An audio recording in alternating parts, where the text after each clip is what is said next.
Hello students, मैं जयशंकर झा आप सबों को अपने यूट्यूब चैनल कैरियर पर नवादा में स्वागत करता हूं। मैं आज ललित नारायण मिथिला यूनिवर्सिटी के अंतर्गत पढ़ने वाले बीकॉम, बीएससी, बीए पार्ट 2 के छात्र छात्रा के लिए हिंदी 50 का वीडियो लेकर आया हूं। इससे पहले मैथिली 50 और हिंदी 100 का वीडियो अपलोड किया गया है, जिसका एक अलग से प्लेलिस्ट है। अगर आपने अभी तक नहीं देखा हो और अगर आपने हिंदी 100 या मैथिली 50 रखे हैं तो आप वहाँ से देख सकते हैं।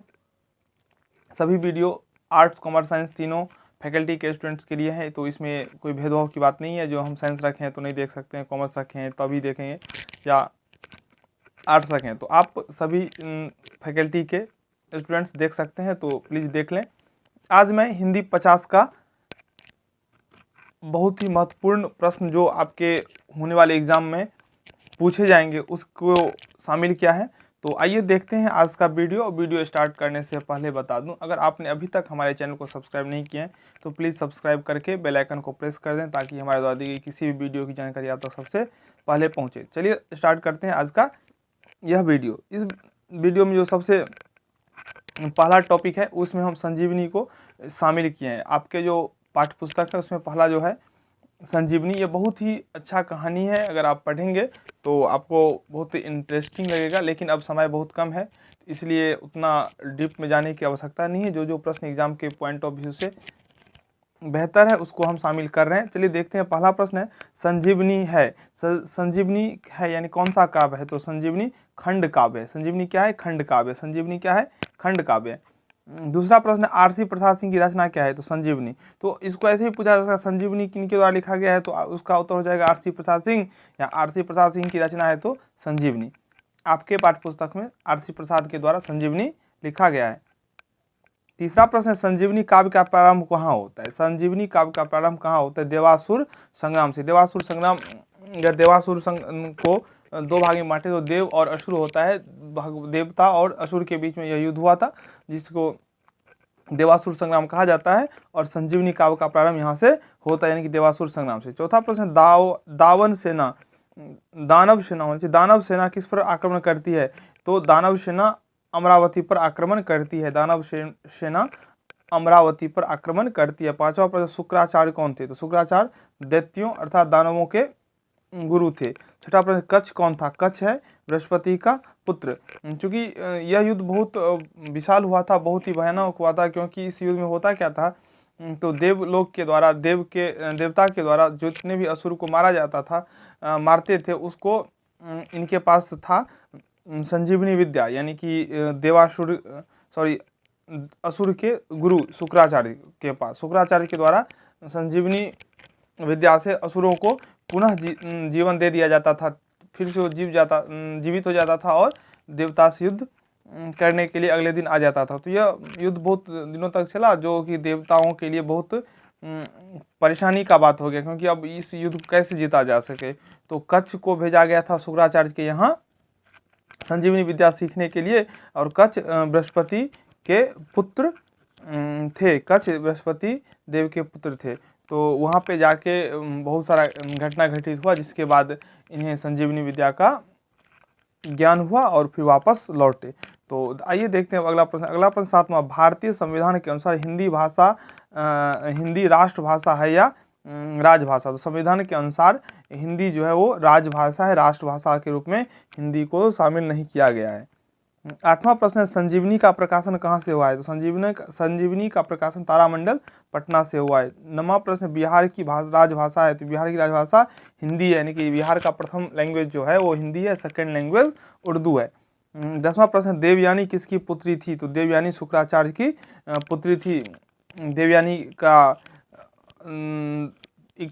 इच्छा यह था कि हम कच्छ से शादी कर लें, लेकिन कच्छ ने इसको स्वीकार नहीं किया। इस प्रस्ताव को स्वीकार नहीं करके अस्वीकार कर दिया, और शादी करने का जो प्रस्ताव था देवयानी का उसको ठुकरा दिया था, जिसकी वजह से कच्छ को देवयानी के द्वारा श्राप भी दे दिया गया था इनके प्रस्ताव को ठुकराने के कारण। तो ये कहानी अगर आप पूरा पढ़े होंगे या पढ़ेंगे तो आपको बहुत ही अच्छा लगेगा, और बहुत अच्छा स्टोरी भी है। तो आइए देखते हैं अब अगला प्रश्न। अगला प्रश्न है कच्छ कितने वर्षों तक शुक्राचार्य के आश्रम में रहा? तो कच्छ सहस्त्र वर्ष तक शुक्राचार्य के आश्रम में रहा। 12वां प्रश्न, शुक्राचार्य को कितनी बार संजीवनी का आह्वान करना पड़ा? तो संजीवनी का आह्वान शुक्राचार्य को 3 बार करना पड़ा। शुक्राचार्य को कितनी बार संजीवनी का आह्वान करना पड़ा? तो इसका उत्तर हो जाएगा 3 बार। 13वां प्रश्न, संजीवनी विद्या प्राप्त कर कच्छ सर्वप्रथम किसे जीवित करता है? संजीवनी विद्या प्राप्त कर कच्छ सर्वप्रथम किसे जीवित करता है? तो कच्छ संजीवनी विद्या प्राप्त कर सर्वप्रथम शुक्राचार्य को ही जीवित किया। हुआ ये था कि जो कच्छ आए थे संजीवनी विद्या सीखने शुक्राचार्य के पास, शुक्राचार्य की जो पुत्री थी देवयानी और कच्छ के बीच में इतना संबंध गहरा हो जाता है और राक्षसों के जो बच्चे थे उनके द्वारा कच्छ को बार बार मार दिया जाता था और शुक्राचार्य को विवश होकर अपने पुत्री के कारण, क्योंकि वो अपने पुत्री से बहुत प्यार करते थे, तो पुत्री के कहने पर पुत्री के कारण विवश होकर बार बार वो कच्छ को जीवित कर देते थे। लेकिन हुआ एक बार ये, जो राक्षसों के जो बच्चे थे उनके द्वारा कच्छ को मार के जला के शुक्राचार्य के जो पेट थे उसमें ही इनका राख मिला दिया कच्छ का, तो और वो कच्छ चले गए शुक्राचार्य के पेट के अंदर। तो अब कच्छ को जीवित करने के लिए एक ही उपाय था, शुक्राचार्य का मरना। शुक्राचार्य बिना मरे कच्छ को वापस जिंदगी दे नहीं सकते थे, लेकिन बार बार हट करने के बाद, देवयानी के मनाने के बाद, देवयानी के कहने के बाद शुक्राचार्य इस प्रस्ताव को माना कि हम कच्छ को फिर से जीवित करेंगे। इसके लिए शुक्राचार्य को मरना था। तो अब संजीवनी अगर शुक्राचार्य के अलावा इन्हीं को पता नहीं था, तो इसके कारण से कच्छ को संजीवनी विद्या सिखलाए और उसके बाद जब वापस बाहर आए कच्छ और शुक्राचार्य का देहांत हुआ, तो शुक्राचार्य को फिर संजीवनी विद्या देकर वापस जिंदगी दिए। तो इसलिए संजीवनी विद्या प्राप्त कर कच्छ सर्वप्रथम किसे जीवित करता है? तो इसका आंसर हो जाएगा शुक्राचार्य को। 14वां प्रश्न, देवयानी के समक्ष कच्छ अपनी तुलना किससे करता है? देवयानी के समक्ष कच्छ अपनी तुलना किससे करता है? तो जलधार से। देवयानी के समक्ष कच्छ अपनी तुलना जलधार से करती है। 15वां प्रश्न, कच्छ देवयानी को किस रूप में देखता है? तो कच्छ देवयानी को बहन के रूप में देखता है, लेकिन देवयानी भाई के रूप में उन्हें उतना प्यार नहीं कर रहे थे। उन्हें अपना मन स्थिति से, अपने मन से अपना स्वामी वो मान चुकी थी और शादी करना चाहती थी, लेकिन कच्छ देवयानी को अपना बहन मानते थे क्योंकि गुरु का बेटी थी, इसके कारण से। तो बाद में शादी का प्रस्ताव नहीं स्वीकार करने के कारण ही कच्छ को देवयानी के द्वारा श्राप दे दिया गया। 16वां प्रश्न है, संजीवनी काव्य का स्रोत है? तो संजीवनी काव्य का स्रोत है महाभारत, अर्थात संजीवनी को महाभारत से लिया गया है। 17वां प्रश्न, संजीवनी की प्रतिपाद्य है? तो कच्छ देवयानी प्रसंग। 18वां प्रश्न, जानकी वल्लभ शास्त्री का जन्म बिहार के किस जिला में हुआ? तो मुजफ्फरपुर में। जानकी वल्लभ शास्त्री का जन्म बिहार के मुजफ्फरपुर जिला में हुआ है। 19वां प्रश्न है, कच्छ कहाँ का रहने वाला है? तो कच्छ अलकापुरी का रहने वाला है। 20वां प्रश्न है, संजीवनी काव्य का नायक कौन है? तो संजीवनी काव्य का नायक कच्छ ही है। 21वां प्रश्न है, बृहस्पति कौन है? तो बृहस्पति कच्छ का पिता। अगला प्रश्न, संजीवनी काव्य की नायिका है? तो देवयानी, कच्छ नायक और देवयानी नायिका संजीवनी काव्य की। 23वां प्रश्न, कच्छ शुक्राचार्य संवाद किस सर्ग में आया? यानी कच्छ और शुक्राचार्य के बीच जो वार्तालाप हुआ किस सर्ग में? तो तीसरे में और छठे सर्ग में। कच्छ और शुक्राचार्य का संवाद तीसरे और छठे सर्ग में है। 24वां प्रश्न, आरसी जी ने किसे कवि और काव्य कहा है? तो शुक्राचार्य को। आरसी जी ने कवि और काव्य शुक्राचार्य को कहा है।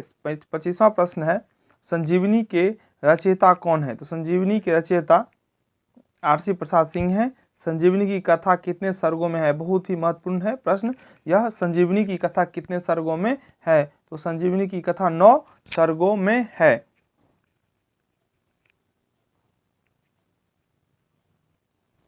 अभी चैप्टर वाइज मैं आपको महत्वपूर्ण प्रश्न बता रहा हूं, इसके बाद एक सेट अपलोड होगा जो कंप्लीट 50 क्वेश्चन का होगा, जो एग्जाम के पॉइंट ऑफ व्यू से बहुत ही इम्पोर्टेंट होगा। वो 50 वीडियो क्वेश्चन देखने के बाद निश्चित रूप से आपको 40 क्वेश्चन उसी 50 क्वेश्चन में से मिलने वाला है। अगर 50 क्वेश्चन वो देख लेते हैं तो निश्चित रूप से आपको 40 मार्क्स उस 50 में से आ जाएगा। तो क्योंकि उसमें उसी 50 क्वेश्चन को हम शामिल करेंगे जो आपके एग्ज़ाम के लिए बेहतर होगा, बहुत ही इम्पोर्टेंट होगा। तो उस क्वेश्चन को ज़रूर देखें, वो एग्ज़ाम से 2-3 रोज़ पहले अपलोड होगा। और ये अभी चैप्टर वाइज जो महत्वपूर्ण ऑब्जेक्टिव बन सकता है वो उसको हम इसमें शामिल कर रहे हैं। तो आइए, अभी तक हम लोगों ने 26 प्रश्न को देख चुके हैं। अब 27वां प्रश्न देखते हैं। 27वां प्रश्न है, संजीवनी विद्या के ज्ञाता कौन थे? तो शुक्राचार्य। शुक्राचार्य को ही संजीवनी का ज्ञान था और किन्हीं को नहीं। संजीवनी विद्या इसीलिए कच्छ शुक्राचार्य के पास सीखने के लिए आए। 28वां प्रश्न है, शुक्राचार्य के पास संजीवनी विद्या सीखने कौन जाता है? तो आप अभी तक में जान ही चुके हैं, कच्छ शुक्राचार्य के पास संजीवनी विद्या सीखने जाता है। 29वां प्रश्न है, शुक्राचार्य संजीवनी विद्या का प्रयोग किसके हित में करते हैं? शुक्राचार्य संजीवनी विद्या का प्रयोग किसके हित में करते थे? तो दानवों के। अभी आपको उतना डिटेल्स में तो नहीं, लेकिन शॉर्ट में मैं पूरा संजीवनी का कहानी आप लोगों को सुना दिया। जो संजीवनी में हुआ क्या था, तो वही हुआ था, देव असुर के बीच में संग्राम हो रहा था और शुक्राचार्य दैत्य के गुरु थे और उनके द्वारा जितने भी राक्षस मृत्यु को प्राप्त करते थे उन्हें फिर से संजीवनी विद्या के कारण वापस जीवन दे देते थे, जिससे परेशान होकर देवता को संजीवनी विद्या का ज्ञान पता करना पड़ा और कच्छ को सीखने के लिए इनके पास भेजा। तो राक्षसों के द्वारा कच्छ को बार बार मार दिया जाता था, लेकिन संजीवनी विद्या का प्रयोग करके शुक्राचार्य के द्वारा उन्हें वापस जिंदगी दे दिया जाता था। यही मुख्य कहानी था। बाद में दोनों के बीच में प्रेम बढ़ जाता है, कच्छ और देवयानी के बीच में। देवयानी शादी का प्रस्ताव कच्छ को देता है, लेकिन कच्छ यह कहकर अस्वीकार कर देता है शादी का प्रस्ताव, जो मैं तुम्हें अपना बहन मानती हूँ। तो वहीं से फिर क्रोधित होकर देवयानी कच्छ को श्राप दे देती है। तो यही मोटा मोटी कहानी संजीवनी का है। तो इतना से आप जान ही गए होंगे बहुत सारा क्वेश्चन का उत्तर। आइए देखते हैं अगला प्रश्न। अगला प्रश्न है 30वां, शुक्राचार्य की पुत्री का नाम क्या था? तो शुक्राचार्य की पुत्री का नाम देवयानी। 31वां प्रश्न, संजीवनी काव्य का संबंध किस बात से है? तो संजीवनी काव्य का संबंध देवासुर संग्राम से है। 32वां प्रश्न है, कच्छ को देखकर देवयानी में कौन सा भाव जगता है? तो प्रेम का। ये भी आप जान चुके हैं। 33वां, कच्छ किसका पुत्र था? तो बृहस्पति का। 34वां प्रश्न है, कच्छ शुक्राचार्य के पास क्यों गया था? तो कच्छ शुक्राचार्य के पास संजीवनी विद्या प्राप्त करने के लिए। 35वां प्रश्न है, शुक्राचार्य का शिष्य बनने में कच्छ को किससे सहायता प्राप्त हुई? शुक्राचार्य को शिष्य बनने में कच्छ को सहायता प्राप्त हुई शुक्राचार्य की पुत्री देवयानी से, क्योंकि शुक्राचार्य कच्छ को अपना शिष्य बनाना ही नहीं चाहते थे। जानते थे ये देव पुत्र है, देवता का पुत्र है, ये संजीवनी विद्या सीखने के लिए आया है और यह हमारे विरोध में है, इसीलिए इन्हें हम संजीवनी विद्या का ज्ञान नहीं देंगे। लेकिन देवयानी यानी कि अपने पुत्री के कहने के कारण उन्हें अपना शिष्य बना लिया। 36वां प्रश्न है, कच्छ को किसने मार दिया? तो दानवों ने। दानवों के द्वारा बार बार कच्छ को मार दिया जाता था। 37वां प्रश्न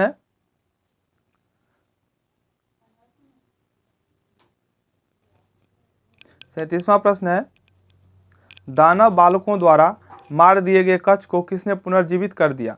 दानव बालकों द्वारा मार दिए गए कच्छ को किसने पुनर्जीवित कर दिया? तो इसका सही उत्तर हो जाएगा शुक्राचार्य।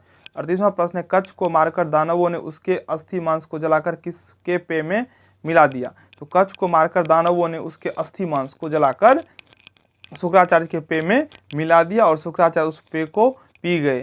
तो कच्छ का जो अस्थि मांस था वो शुक्राचार्य जी के पेट में चले गए और उसी के कारण, इसी घटना के कारण कच्छ को संजीवनी विद्या का ज्ञान प्राप्त हुआ। अगर यह घटना नहीं घटित होता तो कच्छ को शायद संजीवनी का ज्ञान भी नहीं हो पाता। चलिए बढ़ते हैं अगले प्रश्न की तरफ। 39वां प्रश्न है, शुक्राचार्य के मर जाने पर उन्हें किसने जलाया? शुक्राचार्य के मर जाने पर उन्हें किसने जलाया? तो शुक्राचार्य के मर जाने पर कच्छ ने उन्हें जलाया। 40वां प्रश्न है, संजीवनी विद्या प्राप्त कर लेने के बाद कच्छ क्या चाहता था? संजीवनी विद्या प्राप्त करने का कच्छ क्या चाहता था? देवलोक लौट जाना। जब संजीवनी विद्या प्राप्त कर लिए कच्छ तो उनका जो अपना मन था वो था जो देवलोक लौट जाऊं। 41वां प्रश्न है, देवयानी क्या चाहती थी? तो देवयानी कच्छ से विवाह करना चाहती थी। 42वां प्रश्न है, कच्छ क्या चाहता था? देवयानी चाहती थी कच्छ से विवाह करना। कच्छ क्या चाहता था? देवलोक लौट जाना। 43वां प्रश्न है, देवयानी ने कच्छ को क्या श्राप दिया?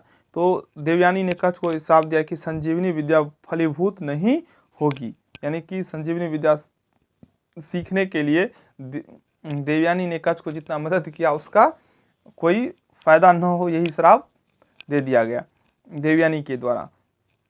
44वां प्रश्न हो गया, सॉरी 44वां प्रश्न नहीं हुआ है। कच्छ ने देवयानी को श्राप दिया क्षत्रिय की पत्नी बनने की। जब देवयानी के द्वारा कच्छ को श्राप दे दिया गया तो कच्छ ने भी देवयानी को श्राप वापस दे दिया, और उनका श्राप था जो तुम किसी क्षत्रिय की पत्नी बन जाओ। 45वां प्रश्न है और अंतिम प्रश्न है ये, कच्छ के देवलोक लौटने के बाद हुए देव दानव युद्ध में किसकी जीत हुई? तो देवताओं की। ये अगर आप नहीं भी जानते तो इसका उत्तर आप देवताओं का देते, क्योंकि जब भी कोई युद्ध होगा देव और असुर के बीच में तो फाइनली जो जीत होगा वो देवता का ही होगा। जब सत्य और असत्य के बीच में लड़ाई होगा तो फाइनली जीत जो होगा, रिजल्ट जो होगा वो सत्य के पक्ष में ही होगा। तो मैं आप सबसे यही रिक्वेस्ट करूंगा, जो आप वीडियो को 1-2 बार देख लें, देखने के बाद आप इस योग्य हो जाएंगे कि आपका एग्ज़ाम बहुत अच्छा होगा। अपने फ्रेंड्स के साथ भी शेयर कर सकते हैं क्योंकि उन्हें भी मदद मिल जाएगा। और चैनल को सब्सक्राइब नहीं किया है तो चैनल को सब्सक्राइब कर लें। कमेंट में ज़रूर आप अपना विचार दें, जो आपको हमारा प्रयास कैसा लग रहा है। इसमें आपको कोई पैसा तो लग नहीं रहा है एक कमेंट करने में, या चैनल को सब्सक्राइब करने में, लाइक करने में, या शेयर करने में।